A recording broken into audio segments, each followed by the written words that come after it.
What's up, good people? This is your boy Isiah Standback back in the building for another episode of Let Me Tell You Something. Something. And per usual, I'm here with my big dog, Nate Dog. Yes, sir. Wow. In the building. You doing all right today, Nate? I'm doing all right. You finally predicted a game. You know what, Nate? You finally got a game right, When man. I talk, people usually listen, Nate. That's what I'm saying. I wanted to just make sure I did a temperature check on you because I know you Dallas Cowboys through and through. I love them because they pay me. But all the time, baby. I love them because they pay me. I love Dallas. Yeah, I love Dallas. I love Seattle a little more. Yeah, I love Seattle a little more. But I worked for the Dallas Cowboys. I rep Dallas Cowboys. I was drafted by the Dallas Cowboys. The Dallas Cowboys gave me opportunity, so I'm gonna always have a spot in my heart. Yeah, but I'm not gonna ever be a homer, Nate. Don't try to throw that at me because I am. You jealous of that because I'm a homer, dog? Well, I am a homer. I'm going to keep it 100 with people at all times. It's going to hurt. I do too. Sometimes it's going to hurt. Tell the truth. You said the Cowboys going to win. Did they not have an opportunity before this game to win? No, before this game, did they not have an opportunity? Come on, Isiah. Come on, Zeus. Hey, before it kicked off, they had a chance. They had a chance, but it ended shortly after kickoff. So how do you feel? As recapping for those that aren't in the Dallas area, we always talk about Dallas Cowboys a little bit. After every game, I have called you and say, hey, man, what you think about Cooper? You didn't call me this time. Yeah, nah, because I know I saw for myself about Cooper.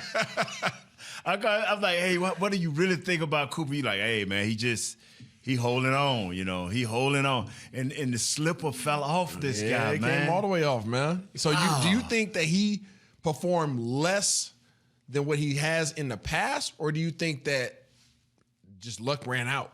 I think he was able to dissect. The teams came at us, they either had a good back end.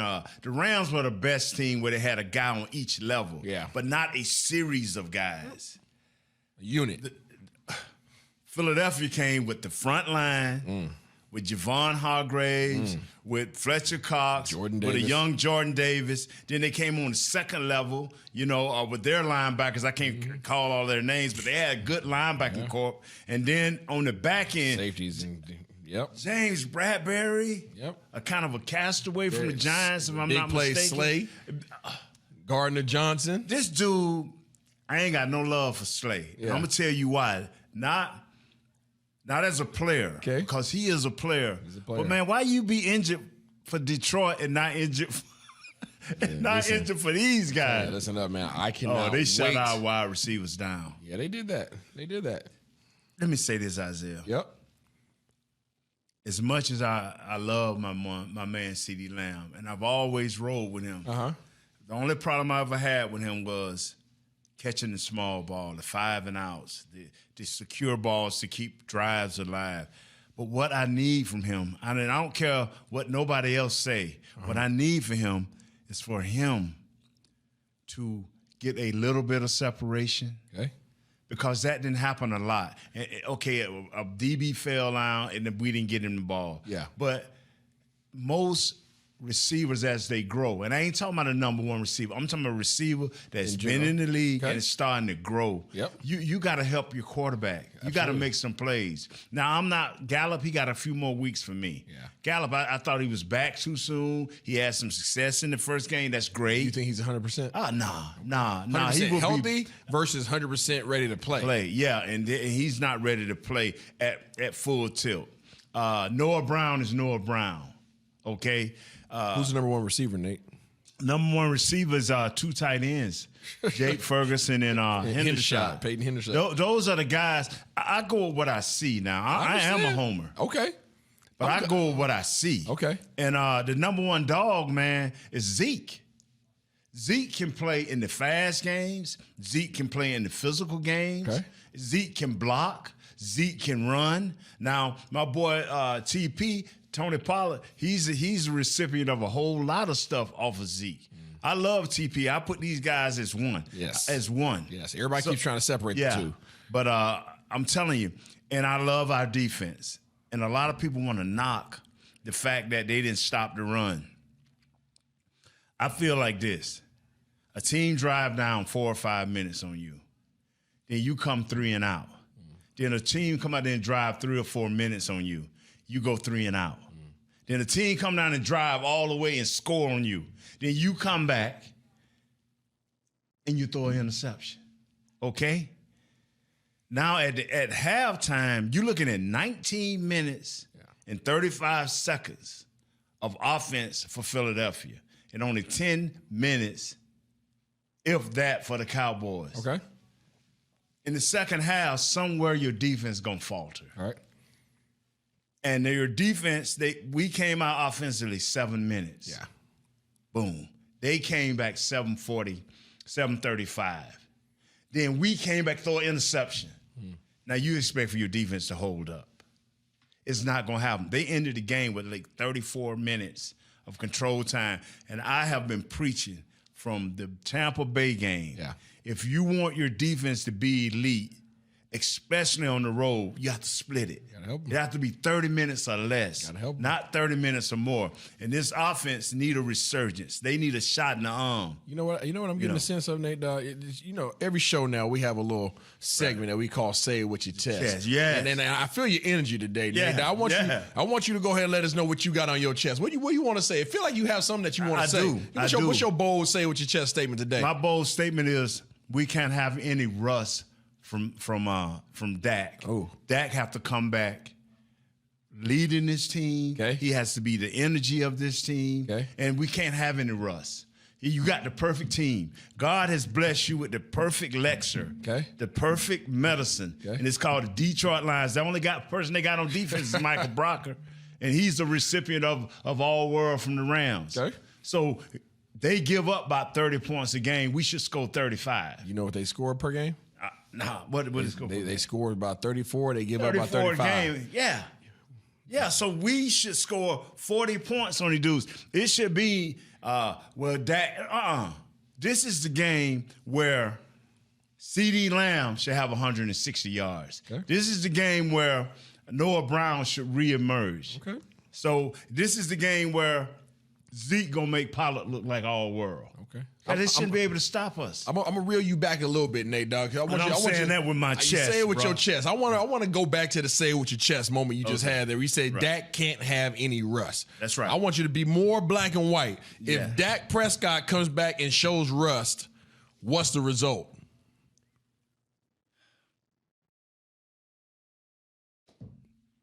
I can't pick us to lose. We win by 3. I'm just saying it with my chest. That's how I feel. That's how this team can score. What team? The Detroit, but they got shut out by.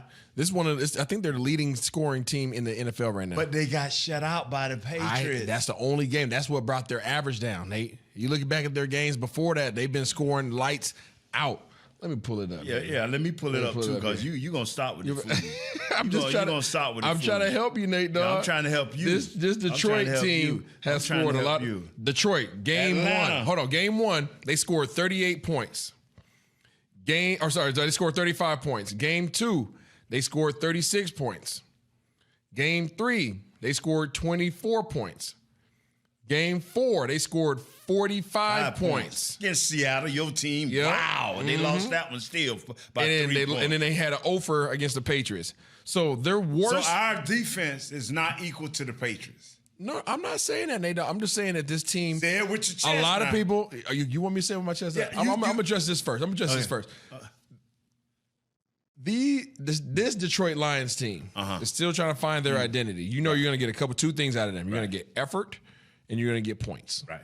That's 2 things you know about this team. Okay. So this defense of the Dallas Cowboys, if they come out and don't stop these guys from scoring anything remotely close to what they've been scoring this year, your offense at the Dallas has not shown that they can score enough points to win games.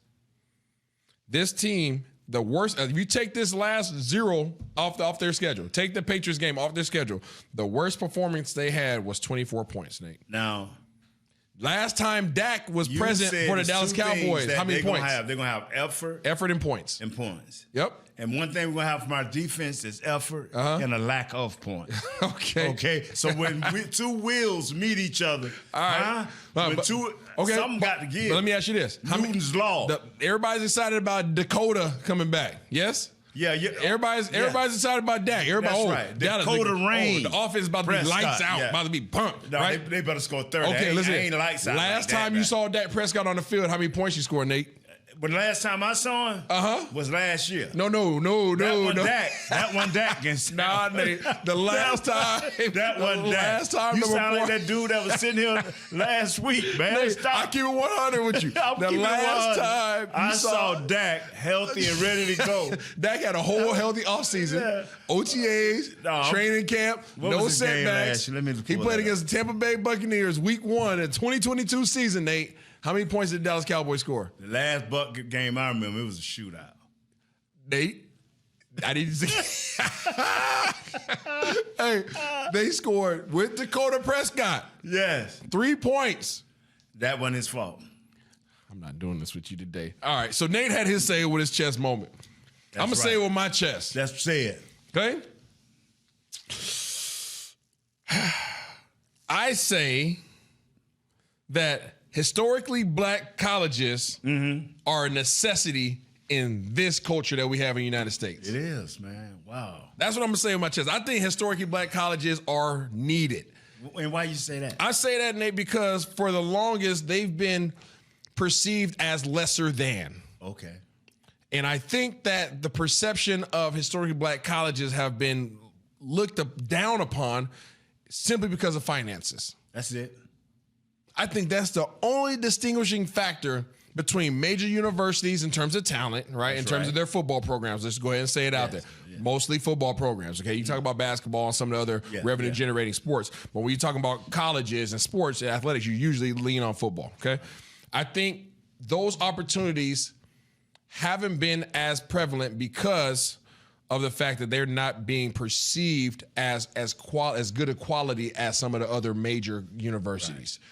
And I think what one of your former teammates is doing right now for the entire football culture and community is absolutely amazing. It is. It is. And let me give you a little history from the late 50s, 60s, 70s, and 80s. No, 50s, 60s, and 70s, mid-70s. Okay. The majority of your Hall of Famers, go back and check them, were for black colleges. I'm talking about Canton Hall of Fame. Wow. Go back and check it. You'll see that most of the black players went to black universities. And that changed drastically. Number one, because of the finances, because of what they could offer, because of the facilities, the things, the little perks that they gave kids that we would not get into and gave their families we would not get into. And now with the way they do it in college now where you can replicate your, get money for your likeness, that kind of even it a little bit by Dion and Eddie George and a few Hugh Jackson and guys of that ilk. But let's go back. Before you get too far along, let's go back to your statement that you had about back in the day. Yeah.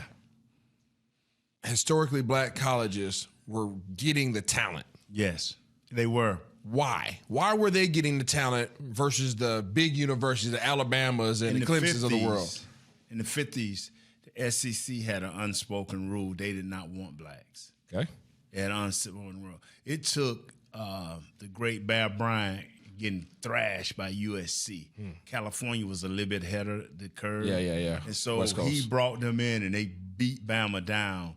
And he went to his people and said, hey, we y'all want to call them? We need some of them. If we want. When you said them, you was talking about African-American athletes. Okay. And so that's how it started. Mississippi was one of the last. Oh, yeah, of course. Yeah, to accept that. And then it just started growing. And that's when they started going into the black schools saying, hey, they got, like the SWAC. Yeah.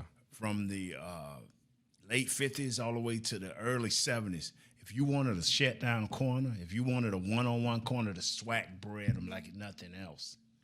Yes. And so it was big. Defensive lineman, Ed Too Tall Jones.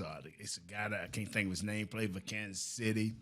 Just, of that ilk. And so that's what and that's how it started. And then, like I say, it's little perks that they were able to give that the black colleges would not give.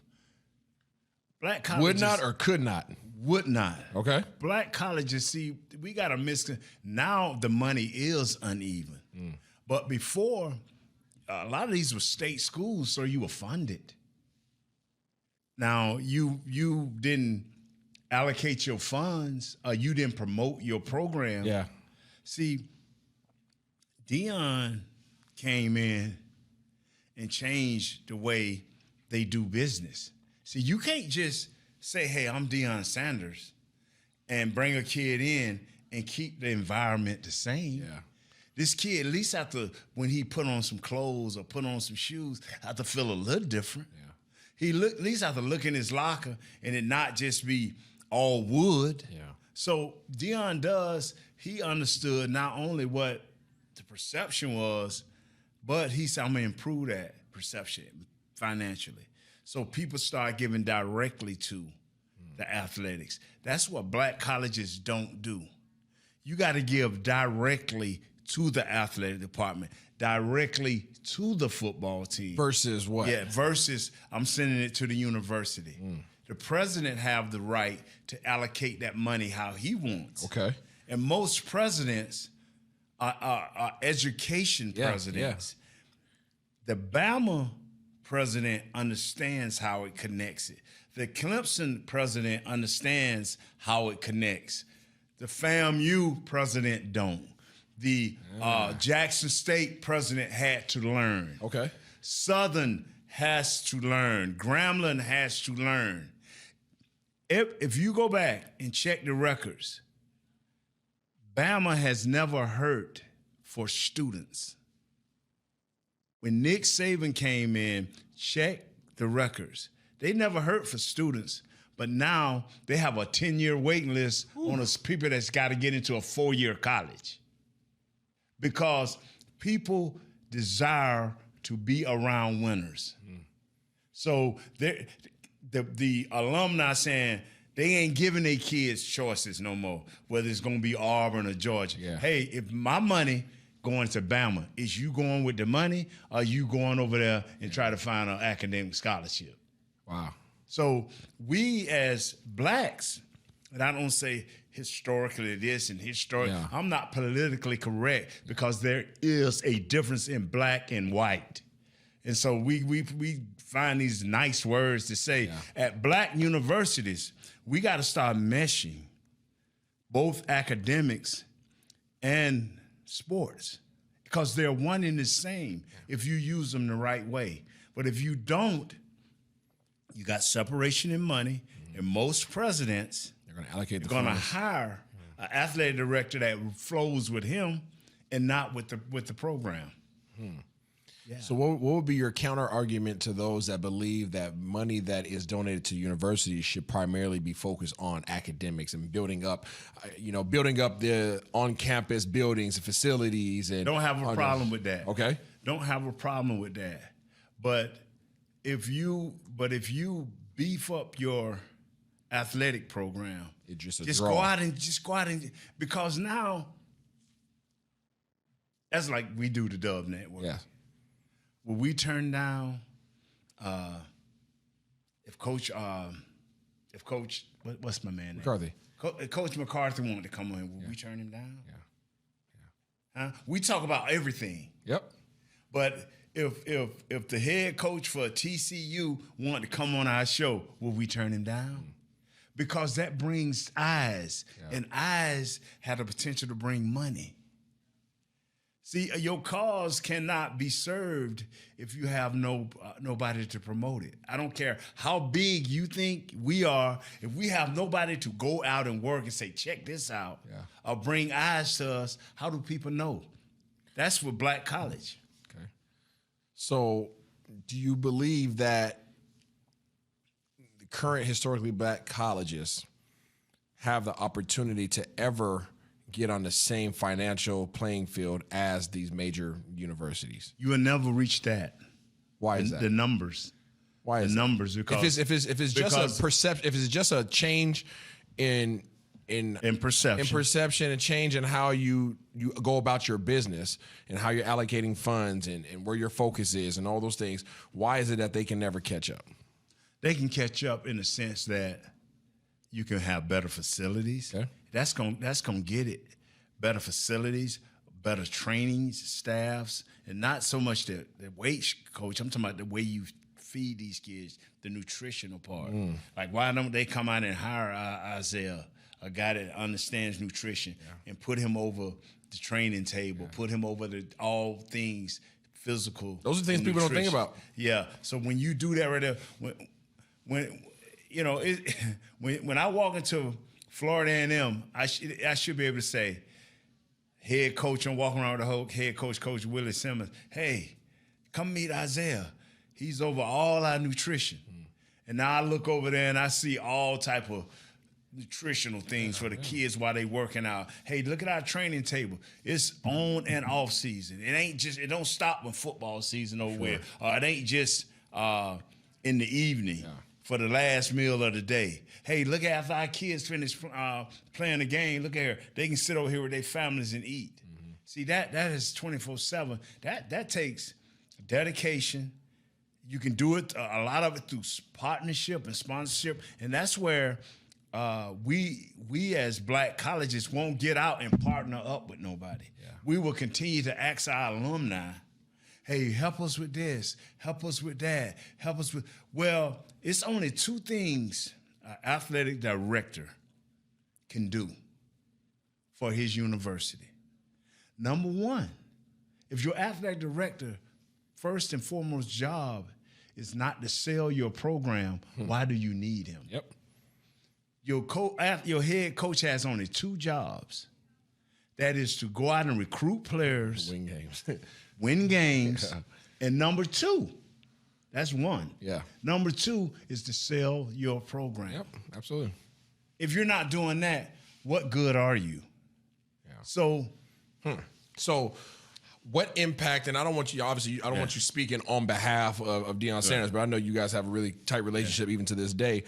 When those conversations, behind the scenes conversations that you guys had when he was taking that role, what was the impact that he was hoping to have, and what have you seen? No, see, you used the wrong word. Okay. The impact that he knew he was going to have, he already had put in place in his contract. He already had put in place how he was going to recruit, how he was going to sell this program, the people he had backing him for his Jackson State has 2 or 3 Hall of Famers. And they are believers in Jackson State, and he brought them, he brought them and put their faces out there. He knew, like his first year and a half, he knew he had to rely on guys like myself, Tony Tolbert, the Hall of Famers that he know, bringing them in, letting kids see, eyes. All of a sudden taking the focus off of what Jackson State don't have and what you can do. Possibility. And telling players that he using his son, hey, come, my kid can throw this rock. Come catch for my kid. Or my kid can do this right here. We're going to have a running game, and I need a running game. Hey, come block for this kid. I'm trying to get you where you need to go. I have contacts. Nate Newton know other NFL scouts. He was selling it all. And this year here, I'm like, Brian, you didn't call us. He said, no, we got our face. We are Jackson State.